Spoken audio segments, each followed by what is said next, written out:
woke alive and no change in my mind, no, it had to be God.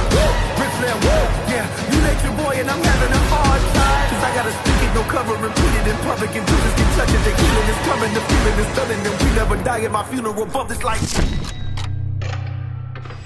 Yo-yo dieting. Today we're going to be talking about a very important topic when it comes to transforming your physique and getting in amazing shape. A lot of people, if not the majority of people, have lost weight in the past, and the biggest challenge that they find is actually keeping the weight off long term. And this is for a number of reasons, and we're going to really dig into a lot of the core problems when it comes to keeping the weight off. My goal for this YouTube video is going to be simple: to help you get lean and maintain it. We want to take your fat loss from inconsistent, hard, restrictive to fun, simple, and enjoyable. Now, if you've lost the body fat before and you struggle to keep it off, you might have felt like it was your discipline or your motivation or work got busy or life got hectic and it was just hard to stay focused and stay on track. This is the main problem that I see: people blaming the wrong thing, and they blame themselves. They get too self-focused rather than process focused. So instead of troubleshooting what actually went wrong, they start to look at, why do I suck, right? And the problem with this is we don't get to actually address the real issue, and I'll prove it to you. Now, you could have two different people, right? Both people struggling with fat loss, both people who have had a hard time keeping the weight off over an extended period of time. One person introduces a weight loss medicine like retatrutide and they successfully drop the body fat. The other person doesn't take this medicine and they still keep struggling to drop the body fat. Both of these people are still the same, like they haven't fundamentally changed, but they've introduced a medicine that basically helps regulate their appetite and do a bunch of other things, sure, that maybe increase energy expenditure and insulin sensitivity and stuff. But a large reason why these medications work is because they regulate the appetite. And once this is done, the weight comes off, right? So my goal is to help you understand how to actually diet successfully by managing your appetite and managing the hunger. And even if you're not feeling hungry, it likely presents as food noise, low motivation, low discipline, and this is why we need to address this. And once you do, you're gonna find weight loss becomes super easy. Now, there's really three core components that we need to nail if we wanna successfully drop the body fat and get in shape. The first thing that we need to address is food noise. The second thing that we need to address is our relationship with hunger. And the third thing that we need to address is diet hacks. These are the common hacks and strategies that people on Instagram might be teaching you that may be contributing to why you're struggling with the weight loss. Now, before we dive into it, I built a meal scheduler, GPT, that's gonna help you structure your meals in a way that actually helps you manage your appetite. I'm gonna walk through the process that you need to understand, but this will just help you do it without having to think too much. Now, the first thing that we need to address when it comes to successful fat loss is managing our food noise. And really this comes to staying out of what I call the diet danger zone or the hunger danger zone. It's a little bit like this, like a graph. So on one side we have hunger and on the other side we have time, I guess, our day. Hunger over here. As always, my handwriting is amazing, so you're gonna have to get used to that. So we've got hunger, we've got time, like our day, okay? And throughout the day, we're gonna find that if you're not careful, hunger goes up, goes down, which is quite normal, but you might break into this hunger danger zone. And back down, back up, right? And this danger zone here is where people make really bad decision making around food. If you've ever been hangry or really hungry, you'll find that decision making gets worse, you make worse food choices, and yeah, you deviate from the plan.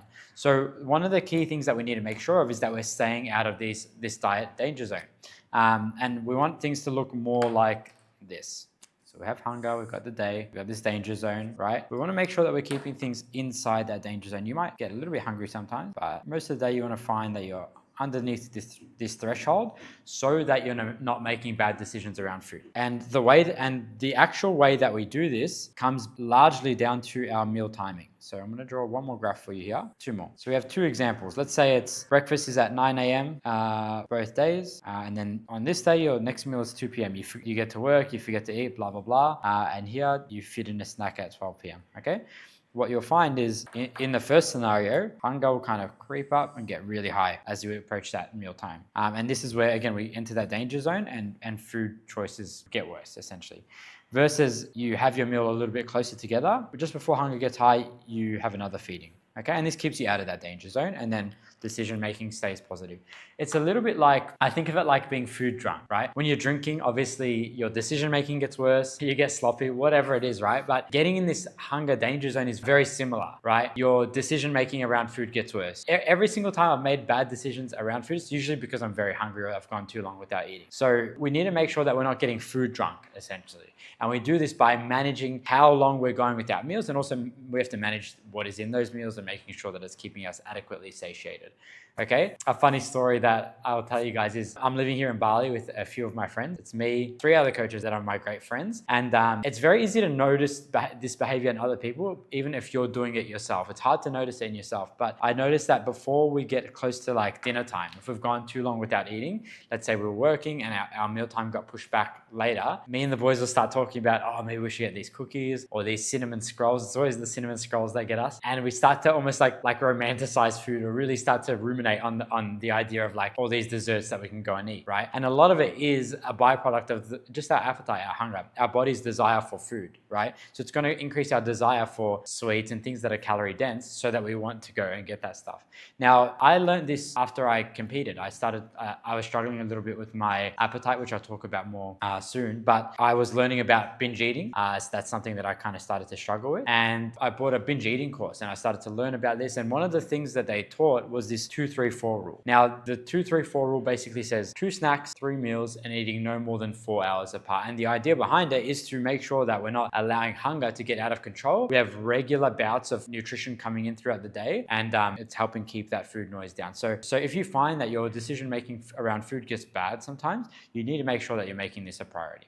Okay. Now, the second thing is really, really crucial. This is all about hunger. Obviously, this whole thing is going to be talking heavily about appetite, but your relationship with hunger will determine how far your diet can actually go, because hunger is a component of any normal fat loss. Right? It's not a thing to be avoided. It's a thing to be managed, right? So we need to make sure that we're okay with some level of hunger, essentially. Okay. It's a little bit like a seesaw. So we got a seesaw. Slowly getting better at these drawings. On one side, you're stuffed, right? And on the other side, you're starved. Starved and stuffed, okay? We want to be finding a sweet spot here around how satiated we feel after a meal. Now, we don't want to be eating to the point that we're stuffed, because we can get really accustomed to this.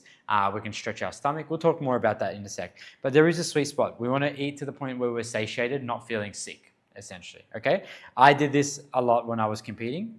I was over here. I was eating to the point where I felt stuffed all the time. And then it was like a little bit of a moving target, right? I felt stuffed, and then it would take more food for me to feel stuffed and more food for me to feel stuffed. And it was just, I wasn't able to go to have a meal without that feeling of like feeling really full, right? So we need to have some level of being okay with like not feeling disgustingly full all the time, and having some level of hunger throughout the day is okay. Now, what's going to determine how stuffed or how hungry we end up being at the end of a meal is going to come back to the protein, how much veg is in the meals, the volume of the meal, the palatability of the meal, so like how tasty the meal is, the volume, the enjoyment of the meal, and really importantly, nutrients. Because you can eat a bunch of meals, if you're not getting in enough nutrients, you're going to end up being hungry regardless. Now, I had to learn this the hard way. In 2021, I competed. I lost about 13 kilos across 6 months. And within about 8 weeks post-competition, I regained all 13 kilos that I had lost, and went from being the leanest I had ever been to in the worst shape of my life.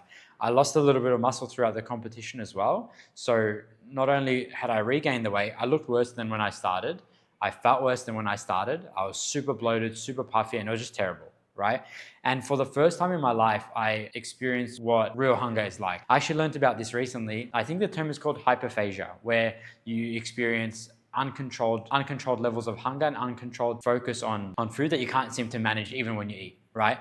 And yeah, for the first time in my life, I felt like I thought, oh wow, this is what people who are really struggling to lose weight must be experiencing at some level, right? And the big challenge with this is throughout the contest prep, a lot of the time I was eating in a way where I felt, like I said, I had to feel stuffed at the end of each meal. So that was the first problem, which led to me stretching my stomach, right? So I was able to eat larger and larger meals, and I felt the need to be full all the time. And you combine these two things, it's a recipe for disaster. An insatiable appetite and a stomach that can fit a lot of food is a recipe to really put away a lot of calories and gain a lot of weight really quickly. And what I learned from this is, instead of chasing that feeling of being stuffed all the time, I need to be okay with cutting it short a little bit here and there and not getting accustomed to that. And it kind of breaks down into like 2 levels of hunger. There's like psychological hunger, right? Where we're just kind of craving food and have a desire for food, and then actual physical hunger, right?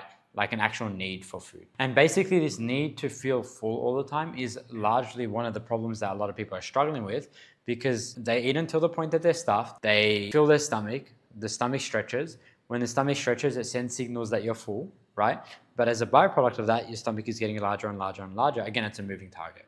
So we need to make sure that we're just sitting in that sweet spot that I mentioned. If you find this topic really interesting and want to learn more, I've made a client exclusive training on this. Because you've watched this video, I'm happy for you to get access to it. I'll put the link in the description. Give it a watch. And basically the goal of that will be to help you lose the weight once and never again. Cool. So the third thing that we need to address is the diet strategies that we're using. On Instagram, a lot of people are teaching these diet hacks, right? These diet strategies that are meant to keep you from getting hungry and make the diet easier. Now, a beautiful quote that I heard and I really love was, most people prefer a comfortable hell over an uncomfortable heaven. And the reality is people spend years avoiding the hard stuff, the difficult part of getting to the goal, instead of just tackling the problem head on. And then they spend years and years and years spinning in circles and not getting anywhere, right? And this is the problem with a lot of these diet strategies. That you've got these, I'm gonna just draw a bit of a circle here.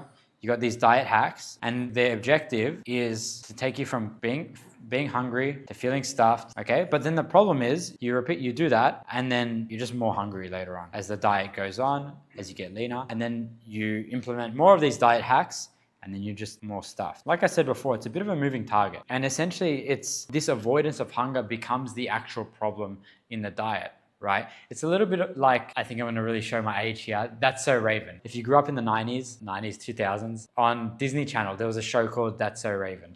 One of my favorite shows. And in the show, Raven, who's the main character, would have these visions of the future. She would just get a little glimpse of what happens. And she would, one, always misinterpret what that thing was. It always looked like something bad is gonna happen. But because she's only seen a little slither of what's gonna happen, it looks worse than it is. And the second thing that would happen was she would always try to make it not happen, right? So she would see the vision, it would look really bad, and she's like, oh no, I don't want that to happen. So she would do all of these things throughout the episode to avoid it, right? To avoid that thing happening. And in its avoidance, that thing actually ends up happening, and one, it doesn't end up being as bad as she thought it would. But two, she never gets to actually avoid the problem or avoid the scenario. And this is what I see is a large part of the problem with these diet hacks. It is this attempt at avoiding this future scenario where we're hungry, where it's hard, where we're having to have some restraint around our diet. And as a byproduct of that, it becomes like this self-fulfilling prophecy, right? You end up actually making it happen, and even worse, because you're trying to avoid it in the first place. So we try to volumize our meals so that we don't feel hungry, and we don't feel hungry for a little bit, but as a byproduct of that, like I said before, your stomach stretches and then you're even more hungry, right? We try to have a ton of freedom with our food by trying these if it fits your macros approaches, right? And then as a byproduct of that more freedom, then we struggle more with our diet and we feel like we can't get it under control and we're actually less free. So a lot of these diet hacks actually end up being the reason that people struggle because they abuse them or they misuse them or they probably don't need to use them in the first place. Again, as always, I had to learn this the hard way. When I was competing, a big part of the reason that I regained the weight was because during the actual comp prep, I almost turned into a chef. Right? Every meal had to be tasty. I made these low-calorie pancakes. I remember making low-calorie ice cream. I don't even know how the hell I managed to figure out how to make ice cream out of, I think it was ice, protein powder, and some yogurt. Ridiculous. Anyway, as a byproduct of this, I was getting so much more food focused. All of my meals had to be tasty. All of them had to be enjoyable. And then my appetite would just get higher and higher and higher and higher and higher. And until the point where I literally could not eat a meal and feel satiated. I could not eat a meal and feel full. And this became really problematic for in that post-diet period, like I mentioned, where I regained a lot of that weight. Now, what I really want is that you just take this one lesson from what I experienced. Because the worst thing that could happen is that you lose the weight, regain it, lose the weight, regain it, and repeat that cycle for years and waste a lot of time. You obviously don't want that. I don't want that for you. I've been through that. It kind of sucks. And what you need to understand is a lot of these diet strategies and diet hacks are there to help you avoid the challenges that actually just come with dieting. Hunger, boredom, restraint, maybe missing out on some of the food that other people get to eat, right? And in its avoidance, we make the problem worse. You need to learn to tackle the problem head on, be okay with some level of hunger as long as it is managed, right? Rather than avoiding it altogether because that makes the problem worse. And you can see it with each of these strategies. Volume eating can be used as a tool to just avoid being hungry. If it fits your macros, just a tool to help you avoid having restraint around your food choices and keep things structured. Macro tracking, again, another strategy to allow you to have more freedom with your food selection instead of just having routine and structure that's gonna work. Low calorie ingredients, they can be a nice touch, But again, another way of avoiding the fact that we are going to miss out on some of the foods that we maybe otherwise enjoy. So avoiding that discomfort. Aggressive diets, literally the opposite of delayed gratification and having patience throughout the fat loss process. Calories in, calories out, just an oversimplification of what needs to be done throughout the fat loss phase, because we rather do what's easy rather than what works. Right. So again, my suggestion for you isn't, don't use them from a place of avoidance. Use them as a strategy to help make the diet more manageable. Now, hopefully that was really helpful for you. This is maybe one of the bunch of things that you need to really get right if you want to actually lose the body fat, build lean muscle, get in the best shape of your life, see your abs. And I've actually got a full breakdown mapping out every single thing that you need to know in order for you to completely transform your physique, which I'll put in the description below. It's the best way that I know to help clients get in the best shape of their life as quickly as possible, but also as sustainably and enjoyably as possible. Check it out.